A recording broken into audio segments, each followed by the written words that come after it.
Bonjour, ici Ladislas Maurice, le investisseur Globetrotter. Donc aujourd'hui, on est à Budapest et je vais expliquer pourquoi j'ai vendu un de mes appartements ici. Donc c'était vraiment pas une décision qui était facile. Je suis même triste de l'avoir vendu parce que c'est un très bel appartement. Mais je vais vous expliquer pourquoi je l'ai vendu et ensuite on va avoir une discussion avec Benedek qui est mon buyer's agent. Donc c'est un agent qui se spécialise pour aider les investisseurs à trouver de bons investissements ici à Budapest. Il va nous expliquer le genre d'investissement qu'il trouve pour ses investisseurs en ce moment à Budapest. Donc là, en termes de l'emplacement, c'est vraiment ce qu'il y a de meilleur. On est sur Andrássy Avenue, les Champs-Élysées de Budapest en gros, donc superbe rue. On voit l'opéra juste derrière, magasin Louis Vuitton, tout ça. Donc c'est vraiment ce qu'il y a de mieux à Budapest. Et donc mon appartement était sur une des rues juste parallèles. Donc la rue parallèle à Andrássy, à 4 minutes d'ici. Donc on va y aller. On va regarder l'appartement, je vais expliquer tous les chiffres, combien j'ai vendu, le loyer, tous les frais, etc. Et après, on va avoir cette discussion avec Benedek. Allons-y.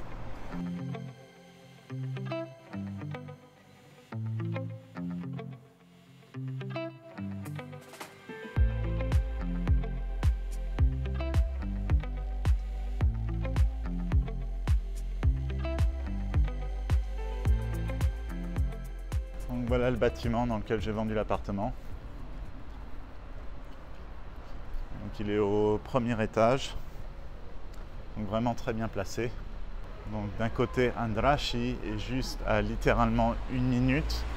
Donc, dans cette direction là, vous verrez, c'est Deák Ferenc, donc c'est la place principale à Budapest en termes de transport, en termes de tout. Tout le shopping, tout ça, c'est là-bas. Donc vraiment à 1 minute, il y a la plus grosse station de métro, donc l'équivalent de Châtelet, sauf que bon, c'est dans un meilleur quartier, ici à Budapest. Donc l'appartement, ici, là, ce bâtiment, celui, voilà, après le balcon. Donc on va y aller maintenant. Il y a le locataire qui nous attend, donc mon ancien locataire. Donc voilà. On voit le bâtiment, vraiment très belle entrée. Hein. Caméra de sécurité ici, même si vraiment il n'y a pas besoin, c'est très safe. Ascenseur. Voilà, et la cour intérieure, donc typique des bâtiments ici à Budapest. Donc, vraiment belle cour. Très belle cour. Regardez toute l'histoire ici. C'est l'équivalent du haussmannien français. Et ce que j'aime bien comparé à tous ces espèces de bâtiments nouveaux, c'est solide, vous voyez, vous allez sur les marches, là, vous donnez des coups, là, c'est dur. Ces escaliers, ils ont vu 2 guerres mondiales, ils ont vu le communisme, et voilà, tout va bien. C'est pas comme tous ces espèces de nouveaux bâtiments qu'on nous revend, là, avec tout leur... avec soi-disant l'isolation, tous les trucs là. Mais en fait, c'est pas solide. Ça, c'est vraiment du solide. Voilà, c'est l'appartement ici. Voilà, donc mon locataire est turc, donc ça veut dire une chose. On retire les chaussures. Pas comme en France ou en Belgique.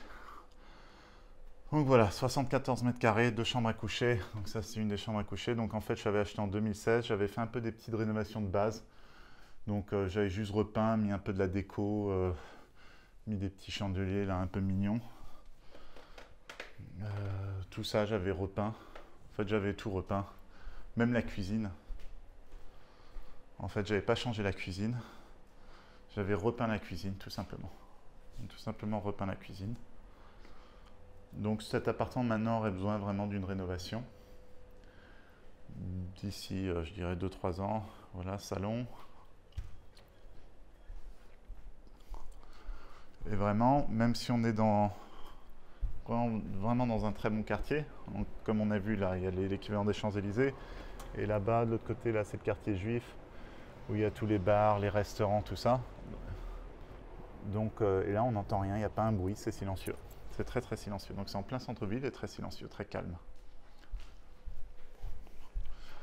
Voilà, donc les travaux vraiment que j'avais fait, c'était refaire les toilettes, la salle de bain. Ok. mon ancien locataire, Ulash. How are you? I'm good. How are you? Tu parles français? No. No? I don't. Okay. How was I as a landlord? He was best. How do you say it in French? Tu étais le meilleur.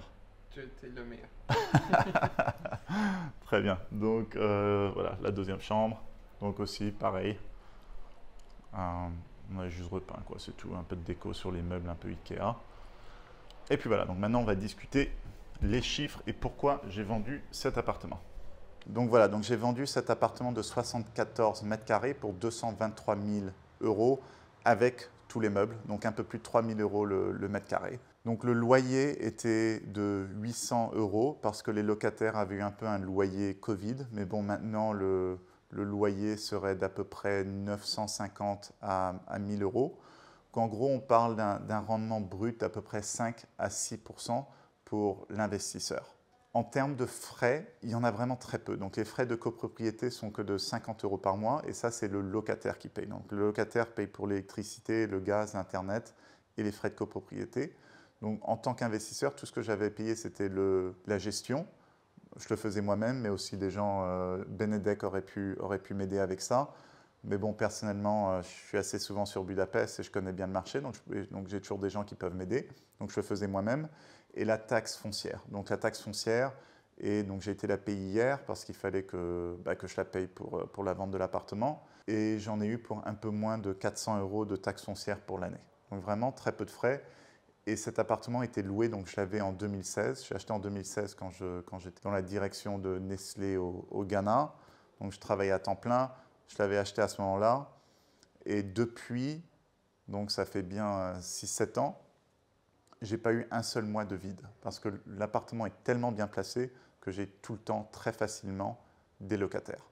Donc maintenant la question c'est, Ladislas, pourquoi est-ce que tu as vendu cet appartement? Est-ce que tu as eu un très bon prix? Donc j'ai même pas eu un prix fantastique. Donc c'était pas une vente un peu opportune où on m'a proposé un prix indécent et je me suis dit il faut que je le vende.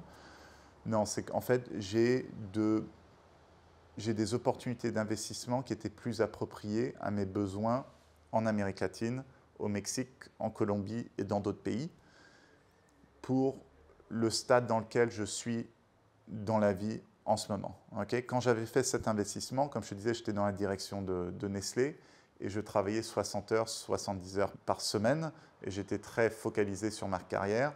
Et quand j'avais des vacances, donc là j'étais venu une semaine en vacances à Budapest et en une semaine j'avais acheté un appartement. Donc qu'est-ce qu'il me fallait à cette époque-là? C'était juste trouver un bon appartement en plein centre-ville, comme ça je savais que je ne me trompais pas trop. Et après j'avais quelqu'un qui gérait ça et j'y pensais pas trop. Donc pour les gens qui veulent ce genre d'investissement, vraiment avoir du triple A comme on dit en anglais, donc vraiment du très bon emplacement dans des beaux bâtiments, etc., ça, c'est très bien. Et la dame qui a acheté l'appartement, donc l'acheteuse, c'est exactement ce qu'elle cherchait. Donc, objectivement, elle a fait un bon investissement. Et moi, j'ai même vendu un petit peu en dessous du prix du marché pour avoir les liquidités pour mes autres investissements en Amérique latine. Parce que les temps changent. Et maintenant, puisque je travaille à temps plein, je manage mon capital à temps plein, je préfère investir dans des marchés soit qui sont un peu plus risqués, mais qui ont plus de potentiel pour des plus-values et qui m'offre aussi du meilleur cash flow. Donc ça ne veut pas dire que j'aime pas Budapest, j'ai encore de l'immobilier à Budapest. Ça veut juste dire que si je devais maintenant revenir à Budapest, je ferais un autre type d'investissement qui serait plus approprié à mes besoins. Donc c'est juste que ce type d'investissement n'était plus approprié pour moi. Ce n'est pas parce que c'était un mauvais investissement. Et donc Benedek aide beaucoup mes clients donc américains, canadiens et aussi européens à faire des investissements à Budapest. Donc il est un agent d'achat, donc ce n'est pas juste un agent immobilier qui cherche à vous vendre ce qu'il a sur son site. Donc il travaille à travers tout le marché entier et il trouve spécifiquement les bons investissements. Donc il vous représente à 100% et vous lui payez une commission pour ça. Donc c'est une manière différente d'opérer. Donc Benedek, je sais que tu as appris un peu le français quand tu étais à l'école, mais ça va être un peu difficile pour toi en français, donc on va faire ça en anglais. Donc si vous ne parlez pas anglais, ça va être un petit peu compliqué. So Benedek, can you tell us about the the sort of investments that you're finding right now for your clients? Yes, well, I'm meeting with different investment needs, of course, but nowadays I notice that more and more investors are coming to Budapest to preserve their capital. They believe that there is good value to invest in here, and it's still much cheaper than other European countries, but it's not a very exotic investment destination, so it's pretty safe to basically buy bricks here. And they are not buying for high yields right now. They are not buying for immediate capital gains, although, of course, there are options for this as well, but that's more speculative. But many investors are coming right now to invest and to just keep their cash safe.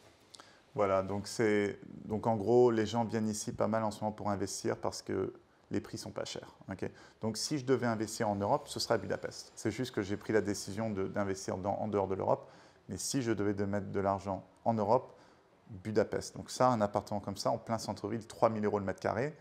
Vous comparez à ce que vous pouvez avoir en France, en Belgique ou au Québec ou en Suisse, il n'y a rien de comparable. Donc vraiment, en termes de valeur absolue, Budapest est vraiment fantastique. Donc beaucoup de gens viennent pour ça. Donc les prix ont commencé à baisser depuis à peu près 9 mois. Un petit peu, lentement mais sûrement. C'est pour ça aussi que j'avais listé mon appartement un petit peu en dessous du prix du marché pour être sûr que je puisse le vendre. Mais les gens qui arrivent ici avec des liquidités, qui font des offres en dessous du prix de moins 10%, moins 15%, peuvent se retrouver avec des opportunités vraiment très très intéressantes. Donc c'est pas parce que j'ai vendu, déjà j'ai pas tout vendu, j'ai vendu juste un appartement. Je ne suis pas là en train de dire ah Budapest c'est un mauvais marché. Pas du tout, c'est juste qu'il faut être clair sur vos objectifs. Et il y a de tout ici. Donc, Benedek nous montrait un projet. Can you tell us about the rooftop project? Yes. So the rooftop projects are a typical Budapest kind of investment, as we have a lot of historical buildings here. And back when they were built on a lower height than what is allowed now. So they are selling off the rooftop space for a reduced price. Investors can buy into these buildings and then make 1 or 2 new levels on top of the existing building, which will be an interesting project either to resell or just rent it out, either for long or short-term rental. These new apartments will be newly built, but also in a historical building, so they have the good and benefiting things from both worlds, actually. And the project is already permitted. Yes. Okay. Donc en gros, donc ce que les gens font pas mal à Budapest, c'est qu'ils achètent les droits sur un toit et ensuite font construire un étage ou 2 en plus. Donc là, il parlait d'un bâtiment qui a déjà un projet comme ça en place avec tous les permis. Donc vous achetez les droits sur le toit, vous pouvez construire. Donc on faisait les chiffres et on voyait qu'on pourrait sans doute se faire à peu près 50% de profit sur 3 ans, un projet comme ça. Also, you were showing me a small apartment, 76 square meters, that you can chop off into 4 units. That's right, yeah. And these kind of projects are also interesting in terms of you are still investing into properties in good locations, maybe not AAA, but at least AA, so to say. And you are still renting it out. It's just for the short term and not for long term. So with these projects, it's possible to make a better yield than with just traditional long-term or short-term rental. The only downside is that you are transforming the interior of the apartment. Therefore, you are limiting the number of uses for it. So it might be harder to resell, but if you are also trying to resell it as a project and you are able to back it up with historical data, then I don't think there would be problems with liquidity at reselling. I just don't see a lot of people reselling these kind of projects, so I must assume that they don't want to sell it because they are just chickens laying golden eggs. Yeah. So, donc en gros, acheter un appartement de 76 mètres carrés, le couper entre 4 petits studios et mettre ça sur Airbnb. Et donc, ce qu'il y a encore une fois d'intéressant avec un service comme Benedek, donc bon, il faut parler anglais ou hongrois, ça c'est un peu plus compliqué, c'est que Benedek, selon ce que vous cherchez en tant qu'investissement, il peut vous trouver ça. Donc, vous voyez ce genre d'investissement, et après il a une compagnie qui fait les rénovations d'appartements, donc il peut vous montrer l'appartement, vous faire tous les calculs pour la rénovation, et il a aussi une compagnie qui s'occupe de gérer. Donc ensuite, il peut gérer votre appartement sur le long terme, ou sur du Airbnb. Donc c'est vraiment toute la solution. Donc personnellement, quand je reviendrai à Budapest dans le futur pour refaire des investissements, parce que j'aime beaucoup cette ville, c'est juste que là, j'avais d'autres priorités, j'utiliserai un service comme Benedek en étant très clair sur mes objectifs. Et après, c'est lui qui court partout, qui trouve les investissements, qui fait tous les chiffres. Et oui, il y a certains frais, mais on retrouve ces frais immédiatement en termes de retour sur l'investissement, en payant moins cher, et avec du boulot bien fait, une analyse bien faite. Donc on sait exactement ce qu'on achète. Très bien. Benedek, merci beaucoup. Je ne sais pas combien tu as compris. Tu as compris quoi de ce que j'ai dit quand je parlais français? Un peu. Un peu. Ah Merci vous voyez, beaucoup. voilà, donc faites attention. Faites attention à parler en français derrière son dos, c'est qu'il a l'air de comprendre un peu. Donc si vous êtes intéressé par le marché immobilier à Budapest, j'ai écrit toute une analyse, donc vous pouvez la trouver en dessous. Les quartiers qui sont intéressants, les quartiers à éviter, etc. Toute une analyse économique aussi. Et si vous êtes intéressé par les services de Benedek, il y a aussi un lien en dessous pour que vous puissiez comprendre comment il travaille, ses frais, etc. Benedek, merci beaucoup. Merci beaucoup.